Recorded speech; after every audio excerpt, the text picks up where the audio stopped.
नमस्कार दोस्तों, स्वागत है आप सभी का। मेरा नाम है मनीषा। इस वीडियो में क्विक रिव्यू करते हैं एसबीआई कार्ड्स के बारे में। सो वीडियो में एंड तक जरूर बने रहिएगा। टेक्निकल्स और फाइनेंशियल दोनों की बात करेंगे इस वीडियो में। सो पहले चार्ट पैटर्न की बात करते हैं। ये डेली चार्ट मैंने लगाया हुआ है और अगर आप देखें तो स्टॉक अपने लाइफ टाइम हाई पे था 2021 में। यहाँ पे इसने मल्टीपल सपोर्ट लिए हुए, उसके बाद स्टॉक में करेक्शन देखने को मिला है और उसके बाद से स्टॉक लगातार करेक्शन मोड में ही रहा है। हम यहाँ पे नीचे एक सपोर्ट मार्क कर सकते हैं इस तरह से। स्टॉक में करेक्शन देखने को मिला है, बट जो स्टॉक इस लेवल के नीचे नहीं जा रहा है। और यहाँ पे जो ब्रेकडाउन देखने को मिला था, ये इलेक्शन के रिजल्ट का ब्रेकडाउन था। और अगर हम ऊपर की साइड देखें तो स्टॉक जो है लोअर हाई बनाता हुआ जा रहा है। यहाँ पे लोअर हाई बनाया है, इधर लोअर हाई। सो हम ऊपर भी एक जो है ट्रेड लाइन मार्क कर सकते हैं इस तरह से। यहाँ इस ट्रेड लाइन का जो स्टॉक सपोर्ट लेके वापस नीचे जाता है। और अगर हम देखें तो ये ब्रेकडाउन के जब हम कंसोलिडेशन भी कह सकते हैं, क्योंकि स्टॉक जो है अपने लोअर सपोर्ट को ब्रेक नहीं कर रहा है लगातार। और अभी हम देखें तो इस ट्रेड लाइन का जो स्टॉक बार बार सपोर्ट ले रहा था, इसको इसने ब्रेक किया हुआ है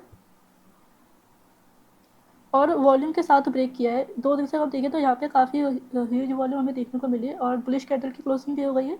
इस ट्रेड लाइन का जो स्टॉक ने ब्रेक किया है वॉल्यूम के साथ, तो यानी कि स्टॉक में एक जो है एक्यूमुलेशन हो रहा है और स्टॉक अपने लाइफ टाइम हाई को ब्रेक कर सकता है, लाइफ टाइम हाई को टच कर सकता है, सॉरी। सो यहाँ तक का हमें टारगेट मिल सकता है इसलिए। अगर आप स्विंग क्रिएट करना चाहते हैं तो इस स्विंग पर भी आप एग्जिट कर सकते हैं। सो ये तो फाइनेंशियल की बात हो गई। अब जरा न्यूज़ की बात करते हैं।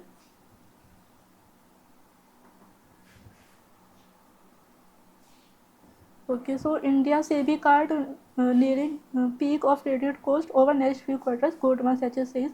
सो गोल्डमैन सैचेस जो बैंकिंग इन्वेस्टमेंट फर्म है, इनका कहना है कि जो एसबीआई कार्ड है, इनकी जो क्रेडिट कॉस्ट है वो इम्प्रूव हो सकती है अगले क्वार्टर्स में। Having recognised challenges early on, credit कोर्स जो है उसको उसमें थोड़े चैलेंजेस फेस करने पड़े थे एसबीआई कार्ड्स को, जो कि अब अगले में कुछ क्वार्टर्स में इंप्रूव होते हुए दिख सकते हैं। जो टारगेट प्राइस है वो 913 रुपये कर दिया गया है, जो कि पहले 652 रुपये था। Pre provision operating profit for SBI card is bottoming out as the industry goes through a cost rationalisation mode.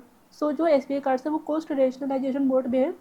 Cost deduction cost rationalisation में काफ़ी फ़र्क है। जो कॉस्ट रेशनलाइजेशन है, इसमें हम मेक श्योर करते हैं कि जो कंपनी के जिन एरियाज में हम प्रॉफिट मतलब जिन एरियाज में हम कॉस्ट को कम कर सकते हैं बिना जो प्रोडक्ट है या सर्विस है उन्हें उनकी क्वालिटी को लूज़ किए बिना, हम इसमें कोशिश करते हैं कि जो हम कॉस्ट को कम कर सके, जिससे कंपनी के जो ऑपरेटिंग प्रॉफिट्स है, कंपनी के जो फाइनेंशियल से एफिशिएंसी है वो इम्प्रूव हो सके। Still remains still remain concerned on unsure lending in system due to increased household leverage। So household leverage में जो लैंडिंग हो रही है, जो बोरिंग हो रही है, उसमें अभी भी कंसर्न है। बिकॉज जो हाउस होल्ड लेवरेज का मतलब है, जो इंडिया में लोगों के पास एसेट्स कम है, इनकम कम है, बट स्टिल लोग क्रेडिट कार्ड ले लेते हैं, उस पर लोन भी ले लेते हैं, बट उसे पे नहीं कर पाते हैं टाइम पे, जिससे कंपनी के प्रोविजन बढ़ते हैं, उनके फाइनेंशियल में दिक्कत होती है। सो ये जो प्रॉब्लम है ये सभी बैंक्स के लिए, सभी क्रेडिट कार्ड इशूअर्स के लिए, सिर्फ एसबीआई कार्ड्स के लिए तो है नहीं। नाउ नेक्स्ट टॉपिक जो है, SBI card is improving cost to cost income ratio with industry consolidation under way. So SBI card जो है वो cost to cost income ratio को इम्प्रूव कर रही है, जिसके साथ में कंसोलिडेशन भी चल रहा है। सो कंसोलिडेशन का मतलब है कि कंपनी जो मर्ज हो रही है बाकी बैंक अपनी ब्रांचेस के साथ। सो जब हम कंपनी को या कुछ ब्रांचेस को मर्ज करते हैं तो उसमें कॉस्ट टू इनकम रेशियो कम हो जाता है ऑटोमेटिकली जनरली। और वो शॉर्ट टर्म के लिए होता है बेसिकली ज़्यादा केसेस में, क्योंकि जब मर्ज होता है कंपनी कोई, तो उसमें जो है रिकन्स्ट्रक्शन करना होगा, इंटीग्रेशन कॉस्ट होगी, काफ़ी प्रोसेसेस होती है।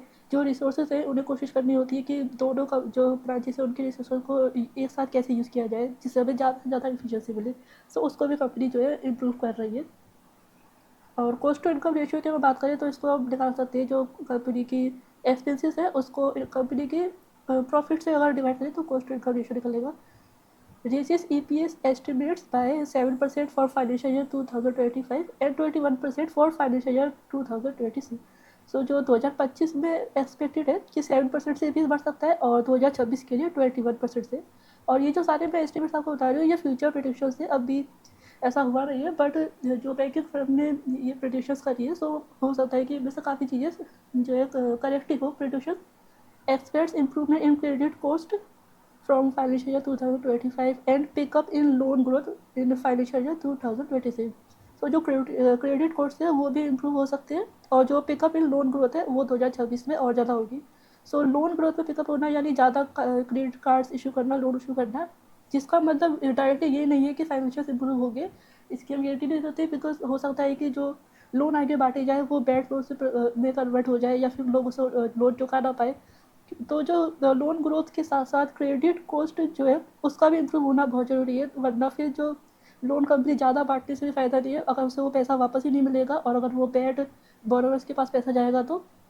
सो दोनों चीज़ों का साथ में इम्प्रूव होना ज़रूरी है, ताकि जो लोन ग्रोथ है उससे रेवेन्यू ग्रो हो सके, एंड जो क्रेडिट कॉस्ट है उससे नेट प्रॉफिट जो है वो बने रहे। SBIC last up 4.5%। सो जो लास्ट ट्रेडिंग सेशन था उसमें जो स्टॉक है वो 4.5% से ऊपर गया है। अब फाइनेंशियल्स की बात करते हैं। सो मार्केट कैप 76,156 करोड़ का है, लार्ज कैप कंपनी है ये। PE रेशो 31.6 का है एंड इंडस्ट्री पी 23.5 का है। सो कंपनी इंडस्ट्री पी से अभी भी जो है वैल्यूशन में थोड़ी ज़्यादा है। ROC 12.5% का है एंड ROE जो है वो 22% का है। डेप्ट की बात करें तो 3.3 का डेप्ट है। सो फाइनेंशियल जो होते हैं फाइनेंशियल बैंक्स पे जो फाइनेंशियल सर्विस एंड बैंक है उन पर डेप्ट ज़्यादा ही रहता है, बिकॉज उनको डेप्ट से ही जो है आगे डेप्ट देना होता है उन्हीं पैसों से, और उसी से इंटरेस्ट कमाना होता है। बुक वैल्यू की बात करें तो वो 6.3 है। सो वैल्यू के मामले अभी थोड़ा ज़्यादा हमें देखने को मिल रहा है स्टॉक।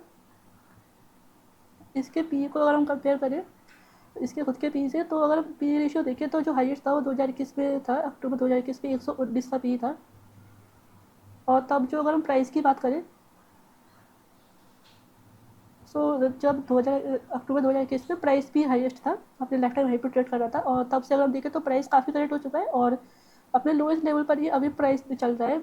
एंड जो पी रेशियो है वो तब से करेक्ट हुआ है और लगातार लोअर जो अपने लोअर लेवल है वहीं पे चल रहा है। और जो मिडिल पी है 45.6 का रहता है इसका, उसके नीचे ही काफ़ी टाइम से जो है 2022 से स्टॉक ट्रेड कर रहा है। सो जो अंडर वैल्यूशन है कंपनी की वो काफ़ी लंबी हो चुकी है, एंड जो अभी पी रेशियो करेक्ट हो सकता है और स्टॉक का प्राइस भी भाग सकता है।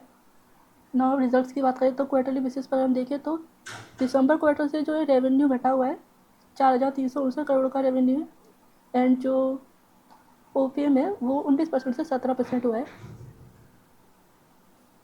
नेट प्रॉफिट्स की बात करें तो 662 करोड़ से 594 करोड़, तो थोड़ा हमें जो क्वार्टरली बेसिस पे अप्स एंड डाउन देखने को मिल रहा है।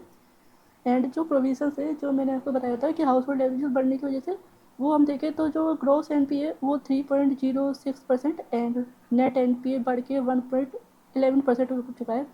सो जो प्रोविजंस का थोड़ा दिक्कत है, एंड ये बाकी हमें बैंक्स के साथ भी देखने को मिल सकता है, काफ़ी बैंक्स का जो है प्रोविजन बढ़े हुए हैं। नाउ हम ईयरली बेसिस पे अगर देखें तो जो रेवेन्यू है वो हाईएस्ट है 17,415 करोड़ का, एंड जो फाइनेंशियल प्रॉफिट है वो भी हाईएस्ट है 2,928 करोड़ का, एंड जो नेट प्रॉफिट है वो पिछले साल से सिर्फ 1 करोड़ से बढ़े हैं। सो कोई ज़्यादा डिफरेंस नहीं है। नेट प्रॉफिट पिछले साल हाईएस्ट था, सॉरी इस साल थोड़ा कम हुआ है 3 करोड़ से, और जो नेट प्रॉफिट है ऑपरेटिंग प्रॉफिट 3 करोड़ से कम हुआ है, एंड नेट प्रॉफिट जो है वो 1 करोड़ बढ़ा है ओनली। सो पिछले साल से तो हमें कोई ज़्यादा डिफरेंस देखने को नहीं मिल रहा है, पर स्टिल कंपनी ग्रोथ में है। एंड 2020 में जो स्टॉक लिस्ट हुआ था